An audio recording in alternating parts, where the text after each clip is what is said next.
دولت شہوار نے servant quarter کے برآمدے میں اپنی بلی کے رہنے کے لیے لکڑی کا بڑا سا گھر بنوایا ہوا تھا، اور وہ شاید رات کو کوئی دروازہ کھلا دیکھ کر میر ہاؤس کے اندرونی پورشن کی طرف گھس آتی تھی۔ کیا آج پھر ڈر گئی تم؟ شامی پریتی کو اٹھا کر عین اس کے سامنے آن کھڑا ہوا۔ وہ مسکرا رہا تھا۔ یہ گھنگرو کس نے باندھے ہیں اس کے پیروں میں؟ وہ ترشی سے گویا ہوئی۔ خدا کی قسم میں نے نہیں باندھے، میں تو ڈائریکٹ پٹا ڈالنے کے حق میں ہوں۔ ایک دل چلانے والی مسکراہٹ شامی کے ہونٹوں پر رقصہ تھی۔ شٹ اپ، وہ جارحانہ انداز میں مڑی۔ شامی نے ایک دم ہی پریتی کو اس کے پاؤں کے پاس زمین پر چھوڑ دیا اور اس سے بھاگ کر طوبا کے پیروں کو چھوا۔ وہ اچھل کر پیچھے دیوار سے جا لگی۔ یہ کیا بدتمیزی ہے؟ وہ ہتے سے اکھڑ گئی۔ اب کیا معصوم جانوروں سے بھی لڑو گی؟ وہ عین اس کے سامنے آن کھڑا ہوا اور دونوں ہاتھ سینے پر لپیٹ کر اسے بغور دیکھنے لگا۔ اس گھر میں موجود انسان بھی کون سا درندوں سے کم ہے؟ وہ تلخ لہجے میں کہہ کر اپنے کمرے کی طرف بڑھی، لیکن شامیر نے جلدی سے اس کا بازو پکڑ کر پیچھے کی طرف گھسیٹا۔ طوبا کے تن بدن میں آگ لگ گئی۔ پرابلم کیا ہے تمہارے ساتھ؟ بازو چھوڑو میرا، وہ کاٹدار لہجے میں بولی۔ نہیں چھوڑتا، کیا کر لو گی تم؟ شامی کی ضبط کی تنابیں بھی ڈھیلی پڑ گئیں۔ کس کا غصہ مجھ پر نکالتی ہو؟ میرے پاس تمہاری فضول باتوں کا کوئی جواب نہیں ہے۔ وہ اس کی بات پر تلخی سے مسکرایا۔ کتنی سنگ دل ہو تم! اسی لیے تو کہتی ہوں کسی اور دیوار میں جا کر اپنا سر مارو، مجھ سے سوائے تلخیوں کے کچھ نہیں ملے گا تمہیں۔ اس کی آواز بھرا گئی۔ تم سے جو کچھ مل سکتا ہے مجھے، دنیا کی کوئی اور لڑکی نہیں دے سکتی۔ وہ نرمی سے اس کا بازو پکڑ کر لاؤنج کے صوفے پر لے آیا۔ یہاں بیٹھو اور سچ سچ بتاؤ کیا مسئلہ ہے؟ ہو سکتا ہے ہم دونوں مل کر اس کا حل نکال لیں۔ اس کے لب کانپ رہے تھے اور وہ اپنے اشکوں پر قابو پانے کی بھرپور کوشش میں ناکام ہو رہی تھی۔ شامیر نے اس کے سبھی چہرے کو غور سے جانچا۔ ایک دفعہ کھل کر رو لو، یقین مانو دل بہت ہلکا ہو جائے گا۔ اس کا لہجہ دنیا جہاں کی نرمی اپنے دامن میں سموئے ہوئے تھا۔ طوبا جو کہ خود سے لڑتے لڑتے تھک چکی تھی، اچانک ہی سب کا دامن کھو بیٹھی۔ وہ شامیر کے شانے سے سر ٹکائے رو دی، اور سیڑھیاں چڑھ کر اوپر والے پورشن میں آتی ہوئی تاجدار بیگم نے یہ منظر انتہائی ناگواری سے دیکھا۔ یہ کیا ہو رہا ہے یہاں رات کے 2 بجے؟ ان کے ماتھے پر بڑے بل ان کے اندرونی جذبات کی بھرپور عکاسی کر رہے تھے۔ طوبا اور شامیر دونوں سٹپٹا گئے۔ طوبا تو بکھلا کر جلدی سے اپنے کمرے کی طرف بڑھ گئی، جبکہ تاجدار بیگم کے عین سامنے کھڑا شامیر اب بالکل پرسکون تھا۔ ٹینا بیگم اور ہارون رضا کی ڈائیورس کی خبر کو میڈیا نے بریکنگ نیوز کی طرح نشر کیا تھا۔ ہر چینل پر ٹینا بیگم کے خلاف زہر اگلتے ہوئے ہارون رضا کو دیکھنا کم از کم شہزاد کے اعصاب کے لیے ایک بڑا امتحان تھا۔ تبھی وہ ٹی وی بند کر کے ہاسپٹل چلی آئی اور وہاں اس نے اپنے کندھے پر تازہ بینڈیج کروائی۔ ہاسپٹل سے گھر تک کے راستے میں اس نے کئی بار ہمت کی کہ وہ ٹینا بیگم کو کال کر کے تھوڑی تسلی دے، لیکن ہر دفعہ سیل فون اٹھانے کے بعد اس کی ہمت جواب دے دیتی اور تنگ آ کر اس نے اپنا یہ ارادہ ملتوی کر دیا۔ اس کی گاڑی ٹینا ہاؤس کے طویل روش پر بڑے ہموار انداز میں چلتی ہوئی پورچ میں آن رکی۔ اس کا خیال تھا کہ اس طرح کے بعد ٹینا بیگم زیادہ نہ چاہیے چھوٹے موٹے ڈپریشن کا شکار تو ضرور ہوں گی، لیکن لاؤنج کا دروازہ کھولتے ہی اسے خوشگوار حیرت کا جھٹکا لگا۔ ٹینا بیگم سامنے رکھے کاؤچ پر بڑے مزے سے کھیرے کا ماس سجائے لیٹی ہوئی تھی، اور ان کے پارلر کی ایک ورکر بڑی دلجمی سے ان کا مینیکیور کر رہی تھی۔ اسے دیکھتے ہی ورکر نے سلام کیا تو انہیں بھی اس کی موجودگی کا احساس ہو گیا۔ شہری، کیا کہا ڈاکٹرز نے؟ کتنے دن بینڈیج ہوگی؟ وہ اس کے لیے فکر مند تھی، لیکن ان کی آنکھیں ابھی بھی بند تھیں۔ بس 2-4 دن اور، اس نے آہستگی سے جواب دیا۔ چلو اچھا ہے، اور یہ بتاؤ ارتضیٰ نے مزید کچھ بتایا رومی والے معاملے کا؟ آپ ارتضیٰ کو چھوڑیں، یہ بتائیں ٹی وی دیکھا ہے آپ نے؟ اس نے ہلکا سے جھجک کر پوچھا۔ ہاں، ہارون رضا کی بکواس چل رہی ہے ہر چینل پر۔ آپ سے تو کسی نے رابطہ نہیں کیا؟ بہت سارے جرنلسٹ اور اینکرز نے کیا۔ انہوں نے کھیرا اپنی آنکھوں سے اتار کر اپنی پریشان بیٹی کو دیکھا۔ تو وہ فکرمند انداز میں ایک قدم آگے بڑھی۔ میں نے سوچا یہ خبیث آج اپنی بھڑاس نکال لے، میں کل اس کی بھیانک شکل دنیا والوں کو دکھاؤں گی، لیکن اس سے پہلے اپنی ڈینٹنگ پینٹنگ بھی تو ضروری ہے نا، آخر کو لوگ ہمارا چہرہ ہی تو دیکھتے ہیں۔ وہ مسکرا رہی تھی۔ ایک دفعہ تو شہزاد کو لگا جیسے ان کا ذہنی توازن بگڑ گیا ہو۔ میرا خیال ہے موم اس چیپٹر کو کلوز کر دیں تو بہتر ہوگا، اس نے صاحب گوئی سے مشورہ دیا۔ ایسے تو نہیں، اب ایک دفعہ تو مطلب چکا کر ہی رہوں گی۔ ٹینا بیگم کے ارادے سے خطرناک لگے۔ وہ دل ہی دل میں کرتی ہوئے اپنے کمرے کی طرف بڑھ آئی۔ جیسے ہی اس نے اندر قدم رکھا، اس کے سیل فون کی گھنٹی بجی۔ وہ حمزاد کی کال اٹینڈ کرتے ہوئے ہلکی سی ہچکچاہٹ کا شکار ہوئی، کیونکہ اسے لگا جیسے وہ بھی سادہ ترین سانحہ پر بات کرے گا، اور وہ کم از کم اس کے ساتھ اپنی ماں کی پرسنل لائف کو ڈسکس کرنا نہیں چاہتی تھی۔ لیکن پھر کچھ سوچ کر اس نے کال ریسیو کر لی۔ مجھے لگا تمہیں میری ضرورت ہے، اس نے بغیر سلام دعا کے کہا۔ حمزاد کے اس جملے پر اس نے بمشکل ایک لمبا سانس لے کر خود کو کمپوز کیا۔ ضروری نہیں جو تمہیں لگے وہ ہر دفعہ ٹھیک ہی ہو، تم سے 1000 دفعہ کہہ چکا ہوں تمہارے متعلق میں جب بھی کوئی بات کرتا ہوں پورے وثوق سے کرتا ہوں۔ وہ بلا کا پرتماد تھا۔ کوئی ضروری بات کرنی ہے تو بتاؤ، میں اس وقت ایک کیس اسٹڈی کر رہی تھی، اس نے صاحب گوئی سے کہا۔ اگر تم یہ حاکم فیملی کے ٹمبر مافیا کا کیس ہے تو بہتر ہوگا اس پر اپنا دماغ خرچ مت کرو۔ کیا مطلب؟ وہ چونکی۔ وہ کیس صبح شجاع غنی واپس لے لے گا۔ حمزاد کے منہ سے نکلنے والے اس فقرے نے اس کے پیروں کے نیچے سے زمین کھینچ لی۔ کیوں؟ تم پر کوئی تازہ تازہ وہی اتری ہے؟ اس کے لہجے میں طنز کی بلا کی کاٹ تھی۔ نہیں، آج شام تمہارے موکل کے گھر میں میر حاکم علی کے بندوں کی بارات اتری ہے۔ وہ ہلکے پھلکے انداز میں گویا ہوا۔ کیا؟ شہزاد کے دماغ میں خطرے کی گھنٹی بجی۔ مجھے سمجھ نہیں آئی تم کہنا کیا چاہتے ہو؟ دیکھو شہزاد، ہر انسان کی کوئی نہ کوئی قیمت ہوتی ہے، اور شجاع نے اپنا ضمیر 1 کروڑ میں فروخت کر دیا۔ کل تم تک بھی اطلاع پہنچ جائے گی۔ حمزاد کی اس اطلاع پر وہ ششدر رہ گئی۔ شہزاد کو اپنا وجود کسی طوفان میں آئے ہوئے تنکے کی مانند لگا۔ او مائی گاڈ، کس نے بتایا آپ کو؟ وہ بکھلا گئی۔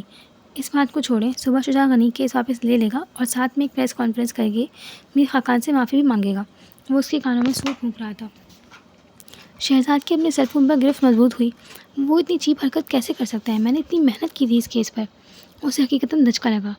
ہاں، تم نے اچھی کوشش کی، اور اگر شجاع غنی اپنے پیروں پر کھڑا رہتا تو ایک دفعہ تو میر فیملی کی بنیادوں کو ہلا دیتا۔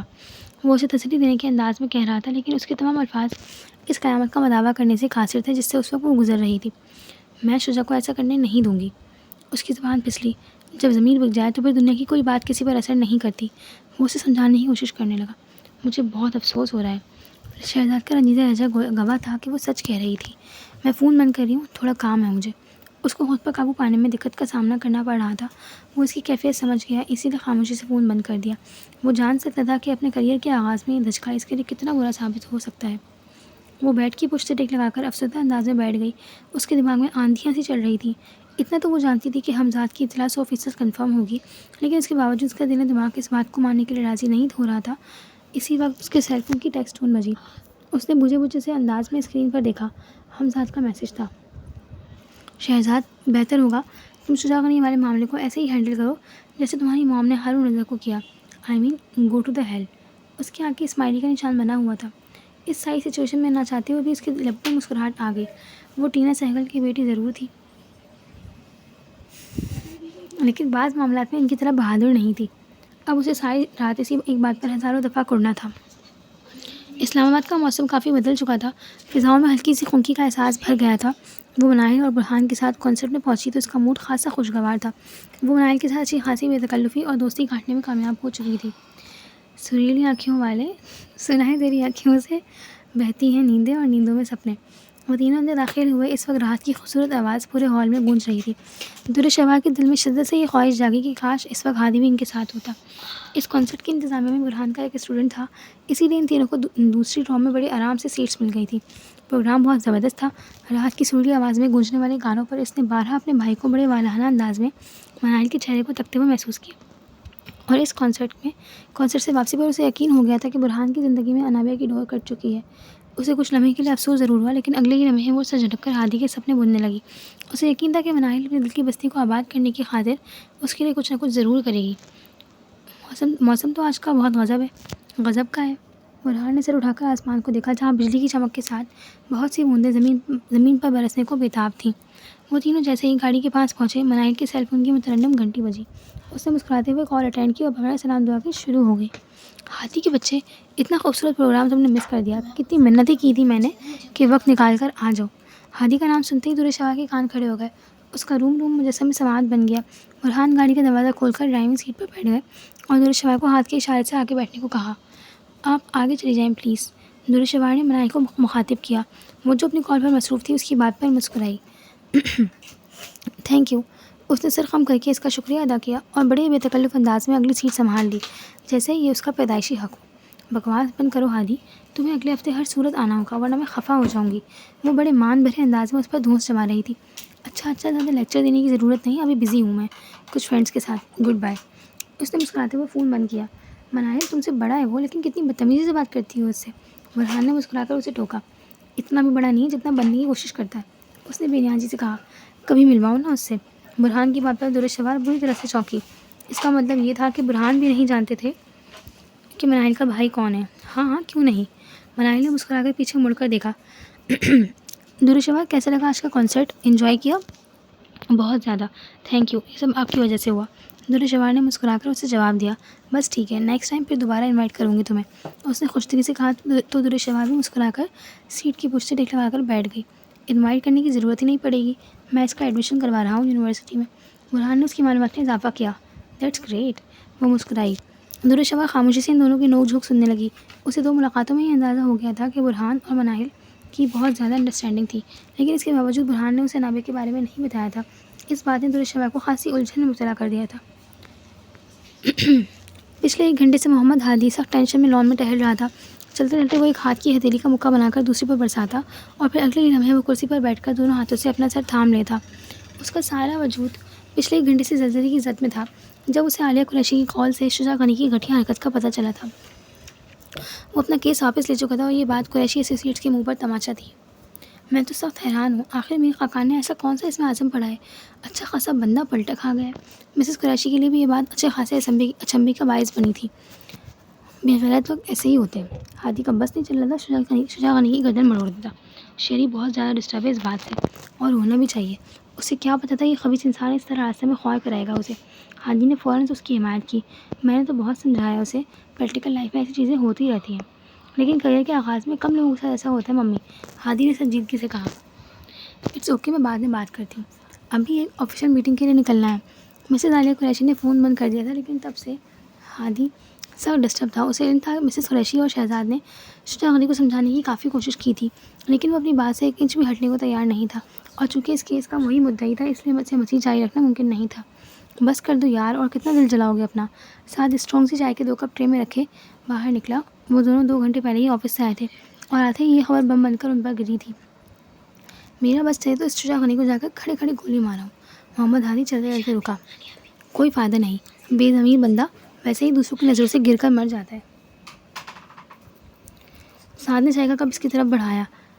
تم اس کا گھٹیا پن دیکھو، اگر یہی سب کچھ کرنا ہے تو بھلا کیس کرنے کا کیا فائدہ؟ ہادی کا غصہ کسی صورت میں کم نہیں ہو رہا تھا۔ ارے یہ سب ذہنی غلام لوگ ہیں، بس کسی نہ کسی طریقے سے حاکم بالا سے اپنی قیمت بڑھواتے ہیں۔ سعد نے منہ بنا کر تبصرہ کیا۔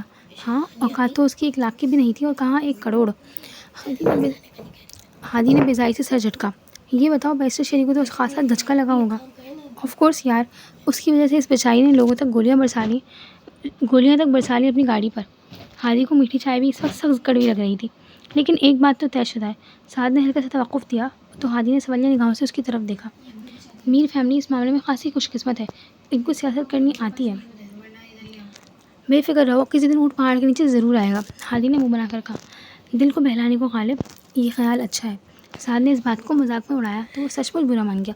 ہاتھ میں پکڑا چائے کا کپ اس نے باقاعدہ ٹرے میں پٹکا، اور وہ تیز سے قدم اٹھاتا ہوا گھر کے اندرونی پورشن کی طرف بڑھ گیا۔ سعد حیرانگی سے اس کی طرف دیکھتا رہ گیا۔ اسے اندازہ نہیں تھا کہ وہ اس کیس کے معاملے میں اتنا سیریس بھی ہو سکتا ہے۔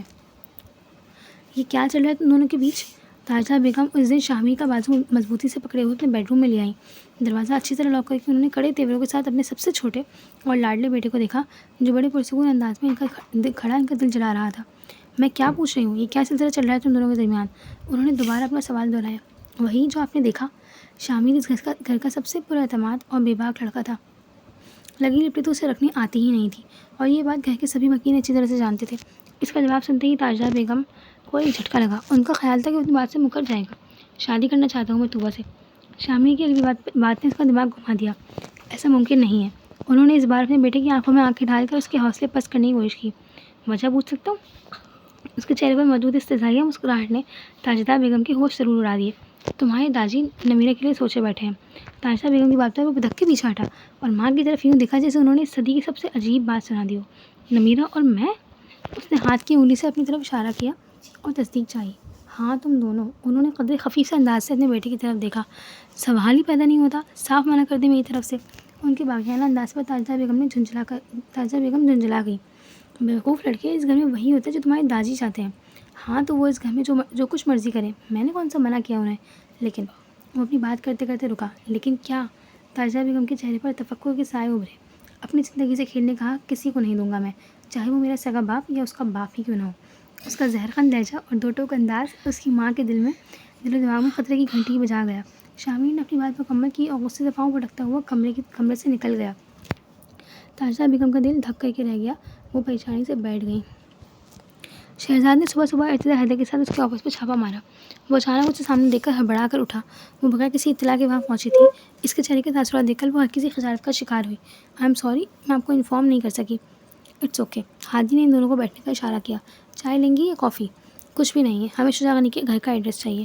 وہ تو آپ یہاں کے پولیس اسٹیشن میں فون کر کے ایسے سے بھی لے سکتے تھے۔ ہادی نے مسکرا کر ارتضیٰ کو جواب دیا، میر حاکم علی کے علاقے کے تھانے میں ایسی کوئی بات ہو اور ان تک نہ پہنچے، ایسا ممکن نہیں۔ اس دفعہ جواب ارتضیٰ کی طرف سے آیا تھا، وہ شاید اسی لیے ایسا پولیس یونیفارم میں نہیں تھا۔ میرا آفس بھی انہی کے علاقے میں ہے۔ ہادی نے ہلکے پھلکے انداز میں انہیں چھیڑا، آپ اگر میں ماریہ قریشی کے بیٹے نہ ہوتے تو شاید ہم اس آفس سے بھی 100 میل کے فاصلے سے گزرتے۔ اس دفعہ جواب شہزاد کی طرف سے آیا تھا۔ اس نے مسکرا کر سامنے بیٹھی لڑکی کی طرف دیکھا جس سے اس کی والدہ بہت زیادہ امپریس تھی۔ میں ساتھ چلوں یا ڈرائیور کو بھجوا دوں؟ جیسا آپ مناسب سمجھیں۔ میرا خیال ہے آپ لوگ ہی ہو آئیں، کیونکہ ہو سکتا ہے میں اسے دیکھ کر اپنا غصہ کنٹرول نہ کر پاؤں۔ اس کی صاحب گوئی پر درود شہوار نے حیرانگی سے اس کی طرف دیکھا۔ وہ کیوں؟ اس کا تو بس نہیں چل رہا تھا کہ شجاع غنی کو مال روڈ پر پھانسی کے پھندے پر لٹکا دے۔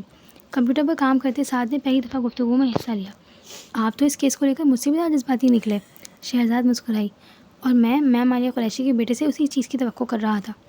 ارتضیٰ حیدر نے مسکراتے ہوئے تبصرہ کیا تو ایک مسکراہٹ نے ہادی کی لبوں کا بھی احاطہ کیا۔ شہزاد اور ارتضیٰ دونوں اس کے ڈرائیور کے ساتھ شجاع کے گھر کے لیے نکل گئے تھے، لیکن اس کیس کے حوالے سے ان کے ستارے شاید گردش میں تھے، اسی لیے شجاع غنی کے گھر کے دروازے پر ایک بڑا سا قفل ان کا منہ چرا رہا تھا۔ وہ لوگ تو کل ہی پنڈی شفٹ ہوئے ہیں، یہ اطلاع ان کے پڑوسی کی طرف سے ملی۔ اوہ شٹ! شہزاد جھنجھلا کر دوبارہ گاڑی میں آن بیٹھی۔ پنڈی کا ایک ایڈریس ڈھونڈنا بھی مشکل نہیں، میں اسے پتال سے بھی نکال لاؤں گا۔ ارتضیٰ نے اسے تسلی دی، لیکن کیا فائدہ، آج شام وہ پریس کانفرنس کرنے والا ہے، ہمیں اس سے پہلے ملنا چاہیے تھا اس سے۔ شہزاد کے لہجے میں مایوسی طرح آئی، مجھے لگتا ہے وہ میر حاکم کے اسلام آباد والے گھر میں ہوگا۔ ارتضیٰ کی بات پر وہ چونکی۔ آپ کو ایسا کیوں لگ رہا ہے؟ یہ فیملی بہت شاطر ہے، انہیں اندازہ ہوگا کہ ہم لوگ اس سے رابطہ کرنے کی کوشش کریں گے، اسی لیے انہوں نے اسے انڈر گراؤنڈ کروا دیا۔ ارتضیٰ کی بات میں دم تھا، تبھی وہ اس سے متفق ہوئی، لیکن اس کیس میں نہ صحیح کسی اور میں اس خاندان کو لوہے کی چنے ضرور چبواؤں گی میں۔ شہزاد کا لہجہ تنفر میں ڈوبا ہوا تھا۔ پروفیشنل لائف میں اتنا پرسنل ہونا اچھا نہیں ہوتا۔ ارتضیٰ نے گاڑی اسٹارٹ کرتے ہوئے سنجیدگی سے کہا، شاید نہ ہوتی اگر انہوں نے میری گاڑی پر فائرنگ کروا کر مجھے دھمکانے کی کوشش نہ کی ہوتی۔ اس کے پاس بھی اپنی بات کا بہترین جواز موجود تھا۔ اینی ہاؤ، میں اس کیس میں ہی نہیں، ہر کیس میں آپ کے ساتھ ہوں۔ ارتضیٰ کا لہجہ مانی خیز تھا، لیکن وہ اس وقت سوچوں کے ازدحام میں الجھی ہوئی تھی، اسی لیے نوٹ نہیں کر پائی۔ ان دونوں کی گاڑی اب مریا ایکسپریس وے کی جانب دوڑ رہی تھی۔ مونیکا نے سیل فون پر ذوالفقار کا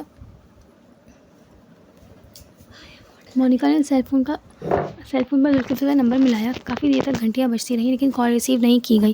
اسے اپنے اعصاب سے رکھتے ہوئے محسوس ہوئے۔ پچھلے 3 دن سے وہ یہ نمبر 12 ملا چکی تھی، لیکن کبھی پاور آف ملتا اور کبھی بیل جاتی تو اٹینڈ نہیں کیا جاتا۔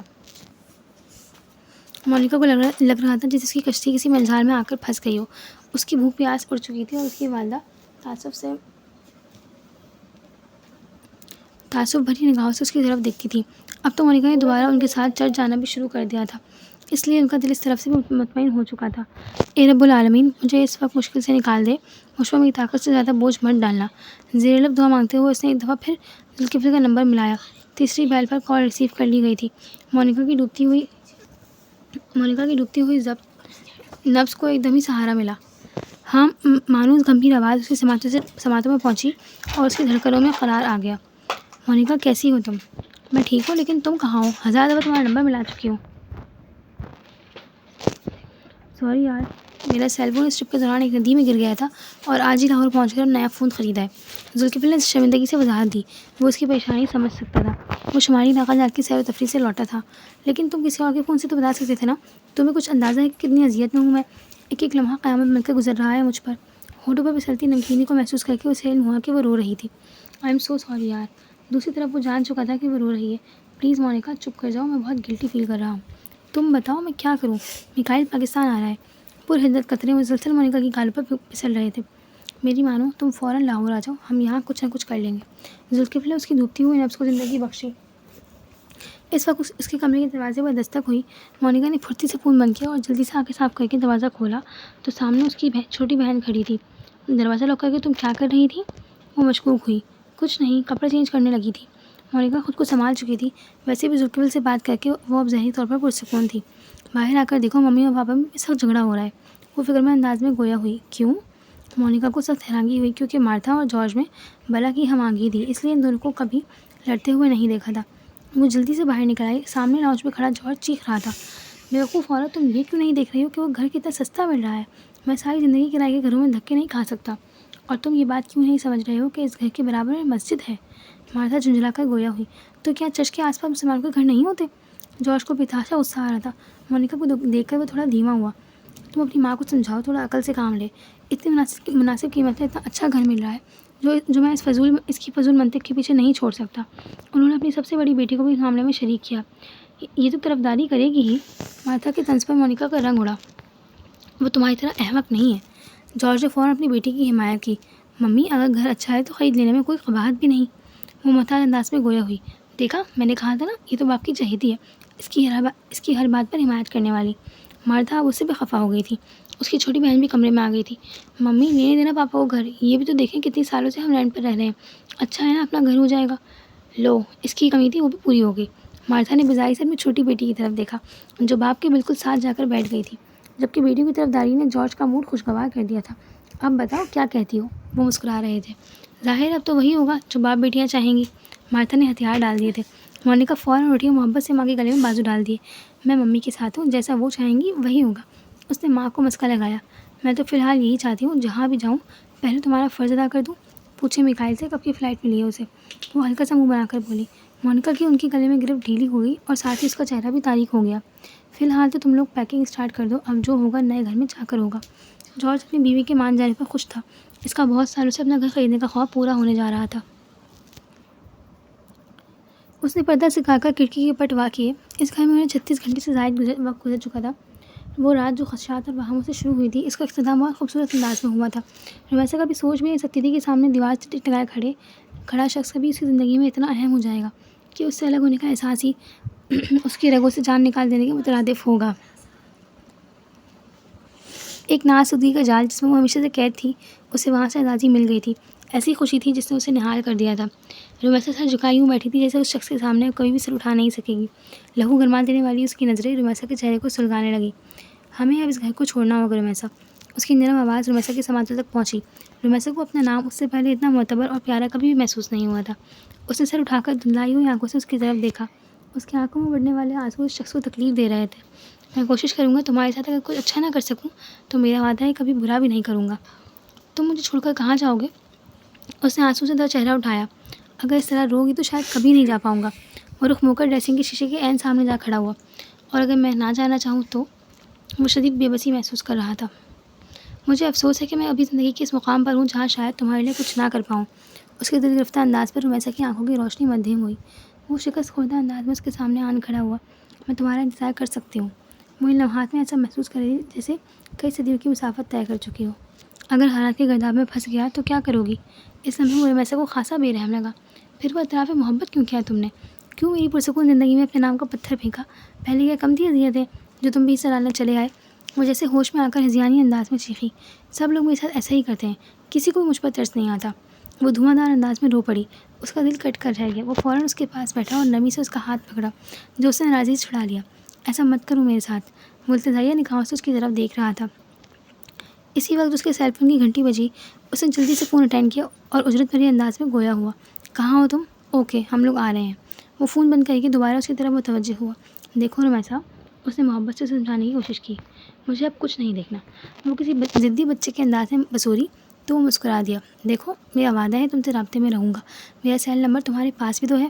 جیسے ہی حالات کچھ بہتر ہوں گے تو ہم کوئی نہ کوئی راستہ نکال لیں گے۔ اس نے اپنی انگلیوں کے پوروں سے اس کے آنسو چنے۔ رومیسا نے بے یقینی سے اس کی طرف دیکھا۔ سچ کہہ رہے ہو؟ وہ رندھی ہوئی آواز میں بولی۔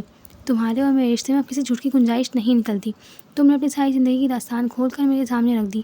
میں مانتا ہوں تمہارا ماضی بہت تلخ ہے، لیکن میں کوشش کروں گا کہ تمہارے مستقبل کو تمہارے لیے آسان اور خوبصورت بنا سکوں۔ رومیسا کا دل اس کی بات پر تھوڑا مطمئن ہوا۔ اس کے لہجے کی سچائی رومیسا کے دل میں خود بخود جگہ بنا چکی تھی۔ تبھی وہ اس دفعہ نم آنکھوں کے ساتھ پورے دل سے مسکرا دی۔ اس واقعے کے بعد سے طوبیٰ تاجدار بیگم کی کاٹدار نگاہوں سے چپتی پھر رہی تھی۔ ان کا مزاج سخت برہم تھا اور گھر بھر کے نوکروں کی شامت آئی ہوئی تھی۔ ان کی دونوں دیورانیاں ندرت بیگم اور شارغہ بیگم آنکھوں ہی آنکھوں میں ایک دوسرے سے ان کے خراب موڈ کی اصل وجہ پوچھتی پھر رہی تھی۔ لیکن میر ہاؤس میں سوائے طوبیٰ اور شامر کے کوئی نہیں جانتا تھا کہ وہ آج کل ہر ایک پر اتنا کیوں بگڑ رہی ہیں۔ طوبیٰ بی بی، درشوار باجی کب آئیں گی؟ سندل کی چھوٹی بیٹی سندس نے کمرے کی ڈسٹنگ کرتے ہوئے اسے مخاطب کیا۔ کیوں؟ تمہیں اس سے کوئی کام ہے کیا؟ طوبیٰ کا لہجہ بیزاری میں ڈوبا ہوا تھا۔ کام تو کوئی نہیں ہے جی، لیکن ان کے جانے کے بعد پورا گھر اداس اداس لگتا ہے۔ سندس کی بات پر طوبا نے چونک کر اس کی طرف دیکھا اور ایک خیال نے اس کے ذہن کا احاطہ کیا۔ تمہیں اپنی بڑی بہن سندر یاد نہیں آتی سندس؟ بہت آتی ہیں طوبا بیوی، ہم دو ہی تو بہنیں تھیں ہم۔ سندس کی آنکھیں بھر آئیں اور ڈسٹنگ چھوڑ کر کارپیٹ پر بیٹھ گئی۔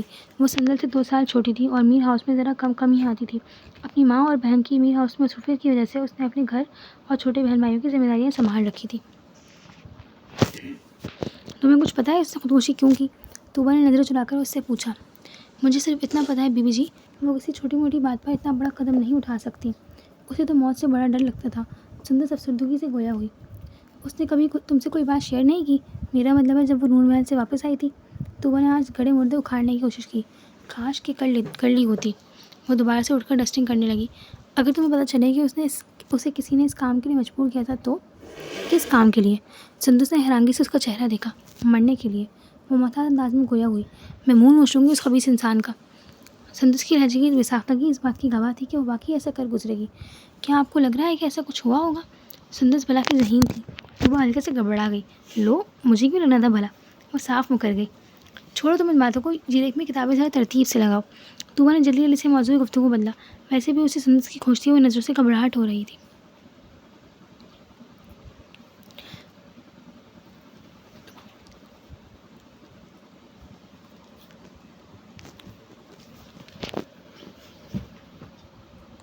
اس نے چند لمحے اس کی طرف دیکھا اور پھر کندھے اچکا کر دوبارہ اپنے کام میں مصروف ہو گئی۔